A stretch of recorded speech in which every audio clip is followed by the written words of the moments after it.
Welcome to Creekside Chats with successful multifamily real estate investors. Dr. Allen chats with successful investors exploring their journey from setback to triumph. Through this window, we glimpse the truths that inspire our guests to invest abundantly and flourish in all areas of life. And now your host, Dr. Allen. Welcome to Creekside Chats with successful multifamily real estate investors, where we delve deep into the lives of our successful guests to learn the secrets of thriving to flourish abundantly in all areas of life. I'm your host, Dr. Allen. Today's guest specializes in working with owners of private businesses. He has been in business or coaching and advising business owners for 40 years. He's a certified financial planner, certified financial transactionist, a chartered financial consultant, a chartered life underwriter, a serial entrepreneur, writer, reader, and thinker. He writes for the New York Times, American Express Open, Inc.com, Huffington Post, and Forbes.com. In his podcast, The Sustainable Business, he talks with thought leaders who help you think about your business 20, 30, or 40 years into the future. So much more to know about our guest today, so let's get to know the man behind the phenomenal resume. Welcome to the show, Josh Patrick. My pleasure, Alan. I really want to get into who you are as a person, but before we do that, I am really interested in your sustainable business podcast, where you help people to think 20 and 30 years into the future. So many CEOs today seem to be focused upon the bottom line today, and maybe if they're a real good CEO, they look into the next quarter.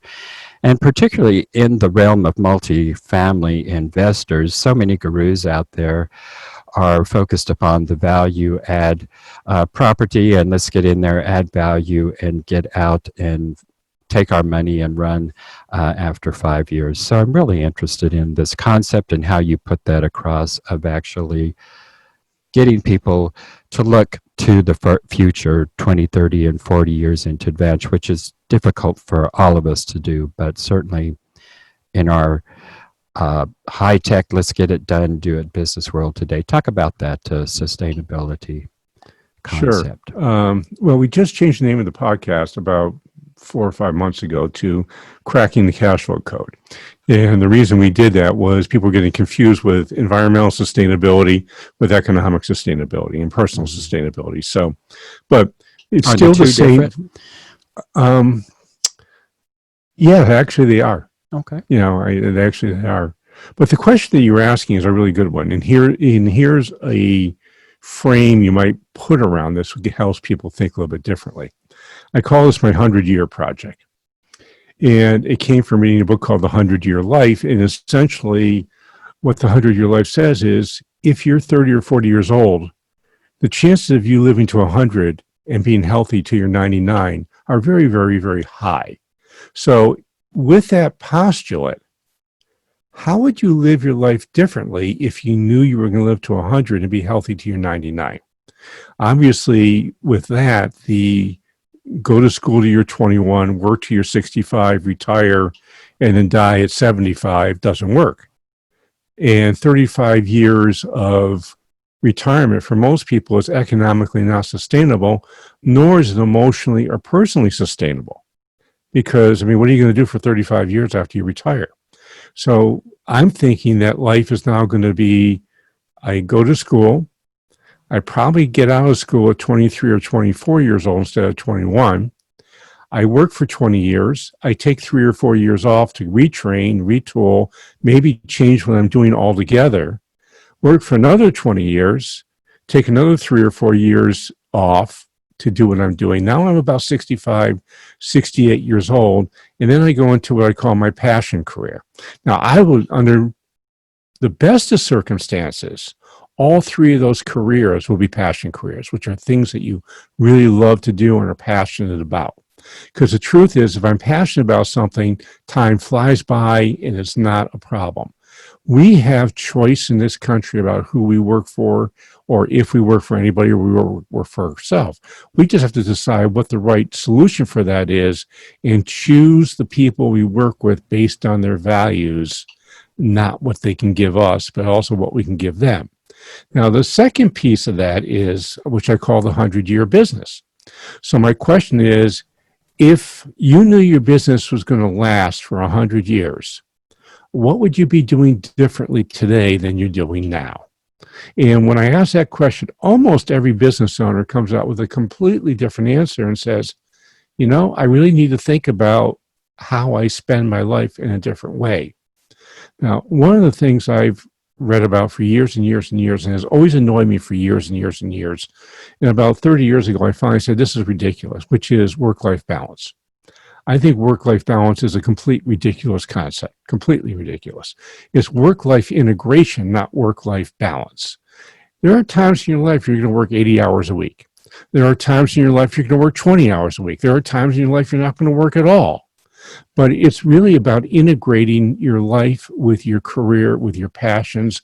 They're not separate things. They're the same things. They're just two sides of the same coin. And we really need to be thinking that way. Does that make sense?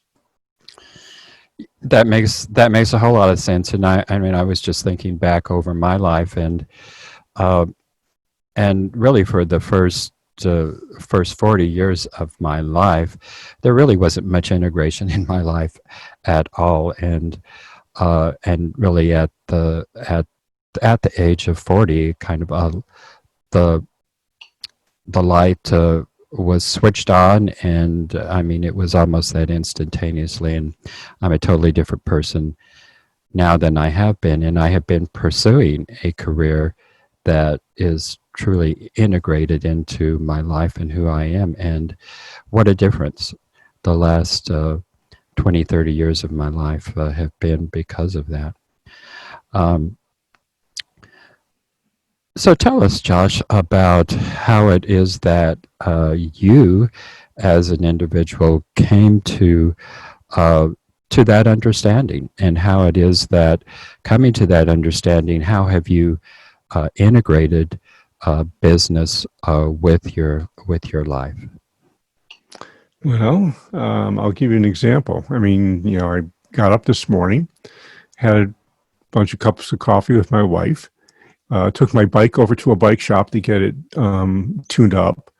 And I've got a bunch of appointments today, and around 4:30, 5 o'clock when I'm done, I'll go pick my bike up and go for a 90-minute ride. Now, and then I'll come back, we'll eat dinner, and I'll read for a few hours or watch some television and go to bed. And that's essentially the way I live my life. It's during the winter, I love to ski. So I'll often go skiing in the morning and I'll work in the afternoon. I happen to be lucky. I live 45 minutes from Sugar Bush Valley. So it's easy for me to get there and ski for a few, I'm 67 years old. I'm not going to ski from 8 a.m. to 4 p.m. I never did that anyhow. So, a couple of hours of skiing is plenty for me. And I get to, and I journal every morning. I write down 7 to 10 things I'm grateful for. I schedule I do some time blocking. I, write a habit that I'm trying to instill in myself and an affirmation. And I often will read some Stoic stuff and write some comments about the Stoic reading I'm doing. So it really comes down to, how do I find things that bring me joy and do that? I love music. I go to see a ton of live music, or I used to. I probably will in the future again.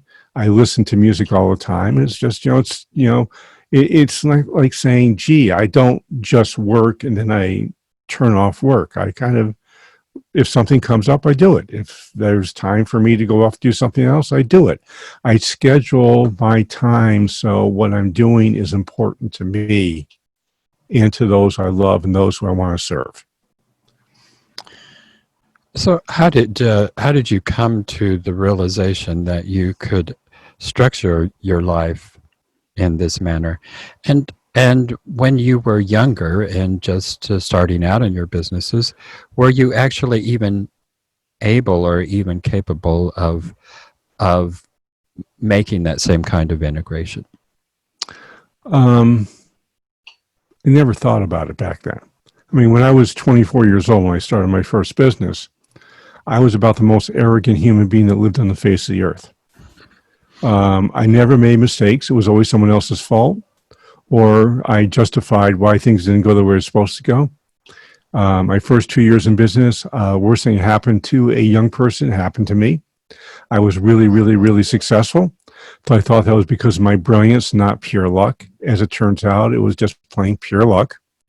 And then reality hit and a whole bunch of bad things happened. When I was about 31, 32 years old, I went to one of these New Age seminars where you stayed up all night, and it was actually an incredible experience. And I walked away from that saying, the problems that I have in my life, I'm causing, other people are not causing, so maybe I should look in the mirror. So that started a metamorphosis for me where I went from being incredibly arrogant, and some people would say I'm still incredibly arrogant, but I was incredibly arrogant and I never questioned anything I did and I never took responsibility, to now, if something goes wrong, I don't blame other people. I just say, okay, what can I do to influence this? And I take that to an extreme level. I call it super personal responsibility, which means I pretend that I'm responsible for everything, whether I am or not. And, like what's going on with the demonstrations that are happening in the country right now, it's June 3rd in the middle of huge demonstrations. Well, I'm looking at myself and saying, well, I as an individual, what have I done to contribute to the problems that we're having? And, in minor ways I have. And how would I want to change my behavior as a result of that? I love the question, what would happen if?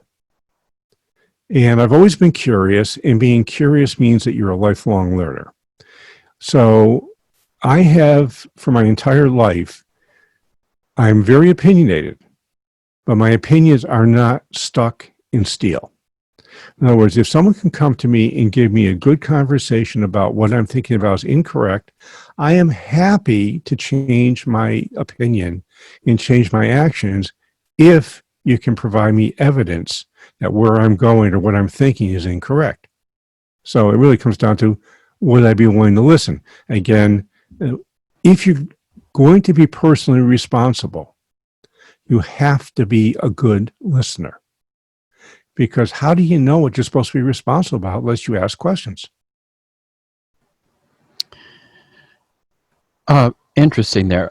I'd like to step back here to something you just touched on here. You said that, and I like this concept. I don't think I've ever heard anyone really phrase it this way, but you said, whatever is going on, I step back from it and I take responsibility for the global aspect of that. And you just mentioned the demonstrations going on, and you said that you have done that exercise with yourself. So could you give us a specific example of your stepping back from that situation, and in that, what have you taken responsibility for? Well, I'm about to write another, actually I'm going to do this as a video instead of a blog post. And get myself in lots of trouble with people who don't agree with me. Essentially what it means for me in this particular case, it's time for us to start speaking out. It's time for all of us to start speaking out, and we've got to realize that it's not the people who live in the ghettos' fault. Yes, they have a lot of responsibility for what happens there, but we as a society, we have 25% of the incarcerated people in the world with 4% of the population. Right. Isn't it time for us to speak out about that and stop that? I mean, to me, that's a national tragedy. We don't have 25% of the crimes in the world. I can almost promise you that. And, back when I was in the food service business, a lot of our major clients were maximum security prisons. And I remember I got into a conversation with the purchasing agent, who was a person we did business there. And I asked him, just out of curiosity, how many people in this prison, now this is a maximum security prison, not a minimum security prison, where it's supposed to be violent criminals. Mm-hmm. I said, how many people in this prison are there because of drug charges? And his answer floored me. It was 85%. Now, if we're putting that many people in prison because of drug infractions, maybe we should be rethinking our philosophy around drugs.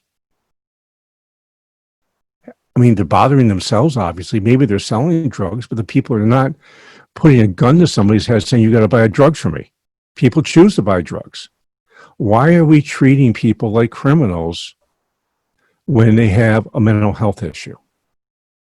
You know, Ronald Reagan basically closed down all the mental health facilities in the country. Major reason we have a big homeless problem in this country. We need to be taking responsibility for that and not blaming the people. Why don't just go get a job? Well, that's ridiculous. Do you think anybody wants to live on the street? You know, it's, you know, I have many clients I work with who think welfare is terrible. Well, again, going back to my food service days, we had lots of people working for us who were on welfare. In fact, I remember some people coming to say, I can't work more hours because I'm going to lose my benefits if I do. Now, isn't that ridiculous? Think about that for a second. So again, I have never met anybody on welfare, and I'm sure they exist, who do it because they like it and they want to take advantage of the system. They do it because they don't have any other choice. And we need to stop thinking about people as objects and start thinking of them as people, human beings that have the same needs, wants, and wishes that we have. And how can we make this world better for all of us? So there's small steps that we can all take. And if I sit on the sidelines and just think this stuff and don't say anything about it, I'm complicit in the issue. Josh, I really do appreciate you sharing that and specifically addressing the question that I did ask, and specifically not only identifying how it is that you have felt complicit in that, but also sharing with us a specific way that you are planning to actually address that issue. So I greatly appreciate you. Oh, by the way, I'm going to do something else also. So I'm going to lobby my representatives to change the laws in this country. I can tell you that constituent lobbying works. I've been doing it for years. If you've not been to Washington, D.C. to lobby, you have to do it. You have to do it. The people in Washington, D.C., the people who work in these congressional offices, they are so committed to making our country better. It's unbelievable. You know, they're not there trying to, you know, there are exceptions to this rule, but I have been not always all that impressed with our representatives, but I have always been impressed with their staff. Their staff are committed, smart, and really want to make things better. So you really need to do that. I mean, don't complain, do something. I like your examples there. For those just tuning in today, my guest is Josh Patrick, and he is an author, writer, and thinker. He has his own blog post, and he's just changed the name on that. It used to be Sustainable Business, and I forgot what you changed the name to, Josh. What was it? Cracking the Cash Flow Code. Cracking the Cash Flow podcast. So he has a 40-year background in business and in coaching and advising. I'm really pleased to have Josh with me here today. So Josh, let's go back to your childhood and tell us about a formative experience from your childhood. Probably at the time you didn't think of it as formative, but as you look back on it, you realize that, yeah, that was a turning point in my life. Well, most turning points in one's life are painful, in my experience. Rarely is a turning point something that's not painful. It's not something we usually look for, that's for sure, yeah. Right. So when I was in high school, I was a member of a band. We had this mariachi band I was part of. And I was the business manager as well as one of the musicians in the band. And I was pretty good at getting us jobs. One of the parents of other people in the band were jealous of me doing that. So they manipulated the other folks in the band to toss me out and replace me with somebody else. And the way I found out about that was the band was rehearsing in the cafeteria, and I noticed I wasn't there, and I noticed there was someone else that was playing trombone. So that's how I was notified that I was thrown out. What that taught me was, and by the way, they ended up asking me to come back because they couldn't get any work. So I had some satisfaction at the end of that. But what I learned from that, and it took me a long time to learn something from this, was that if you're good at something, other people are going to likely be jealous of you, and they will often try to take you down because your success makes them feel less than. And what it taught me was that I don't really care how much money you have. I don't really care how successful you are. I care about your quality as a human being. And I don't look at what other people or what I think other people have. I've been telling people for years, don't count someone else's money. You have no idea how successful they are. And that sort of fits in with that kind of learning. Learning generally is, well, learning always comes from mistakes. You don't learn when you do it right. You learn when you do it wrong. And, I was, and that's essentially most of my major learning in life happened between the time I was, say 23 years old and 31 years old. That was when the major learning in my life happened. My, childhood was actually quite good. I would sell candy to the kids in the neighborhood when I was 7 years old. Then I went from, doing the normal stuff you hear about, kids who start small businesses and become their own bosses later on. And I sort of did that road, and it was pretty smooth. I mean, it was painful because I've always been outspoken. I've always said, and my belief system is not usually what the normal belief system is. So as a result, I can often be ostracized, and I was when I was a kid because I was arrogant. But I still had beliefs that were different, and I wasn't willing to change those beliefs to be part of the in-group. I remember in 1969, you may remember that was, I don't know if you were alive then, but in 1969 was Kent State. Yes, I remember that well, yes. Yes, and we were and I organized a teach-in at my high school. And I was on the Vietnam War is bad side. And I brought in a professor from SUNY Albany and a professor from Union College in Schenectady, both good schools. And they brought in the political hacks. And our side destroyed their side with just rational arguments. And the administration of the school was not especially happy with me. In fact, they were thinking about not letting me graduate, but they did. It was nice of them.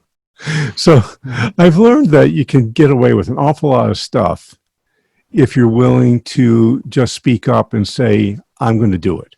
So if you volunteer, you can do it.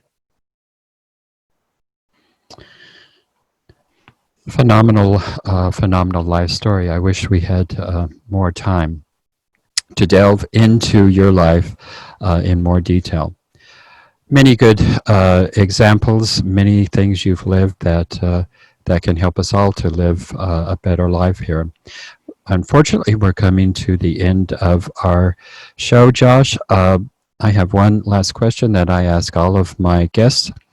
Before I get to that, share with our viewers and listeners how they can best get in touch with you. The easiest way is to email me. My email address is jpatrick@stage2planning.com. That's the number 2, jpatrick@stage2planning.com. I also have this thing called the Financial Freedom Project. and it's easy to get. You just go to www.sustainablebusiness.co/freedom, and you'll get a chance to download our ebook on what the Financial Freedom Project is all about. I have two websites, www.stage2planning.com, that's our wealth management site, and www.sustainablebusiness.co, and that's our consulting site where our videos and podcasts live. Can you tell us just in just a few brief minutes about the Financial Freedom Project? Well, this started when I've been talking to business owners for a zillion years. And for the last 25 years or so, I ask people when they're going to leave their business, and they tell me 5 years from now. And I go back 2 years later, and it's still 5 years, and 3 years after that, still 5 years. I have named that Perma 5, meaning that if I ask you when something's going to happen, you're going to say 5 years from now. And I finally figured out why it's 5 years, because when I talk to somebody, say that they know there's a problem. They don't know how to fix the problem. They don't even know what the problem is. But what the problem is will magically reveal itself, as well as the solution and the fix for that, which is going to happen over the next 5 years. It never comes because people live with a whole bunch of erroneous thoughts about how they can afford to leave their business. Most of that is around the business itself, meaning that most business owners have this belief that they're going to sell the business for $1 zillion right off into the sunset and be financially free. Well, the truth is most businesses are not even saleable, and those that are don't give you nearly enough money to stop working and retire. So the Financial Freedom Project first is to help you figure out why that's true in your life, and then what can you do about it to fix that problem. And we have several fixes for it. So it really was grown out of this misbelief or myth that business owners have that their business is going to get them their retirement. It'll be a piece, but it's likely to be a much smaller piece than they ever thought was real. So that's how I came up with the Financial Freedom Project. We name all our processes. And the reason is it's easier for people to get their arms around something you're going to do for them if there's a name attached to it. Well, Josh, my last question is, when you come to the end of this life's journey, how do you want your epitaph to read? He lived a good and moral life. Nice and succinct. And it certainly looks like you're on the path to that road. I hope it's a long time in coming. It has been a real pleasure, Josh, having you. And I look forward to having you back in the not too distant future so we can continue this conversation. Cool. Thank you for tuning in to Creekside Chats with successful multifamily real estate investors, brought to you by Steed Talker Capital. Steed Talker Capital works with both new and established investors nationwide, creating opportunities to flourish in all areas of life. As part of our efforts to make the world a better place, Steed Talker Capital contributes to activities and organizations committed to better understand the equine. These endeavors attempt to enhance the human treatment of horses worldwide. Steed Talker Capital, working for a world where all creatures great and small flourish abundantly. For resources to enhance your well-being through multifamily real estate investment, connect with us online at capital.steedtalker.com.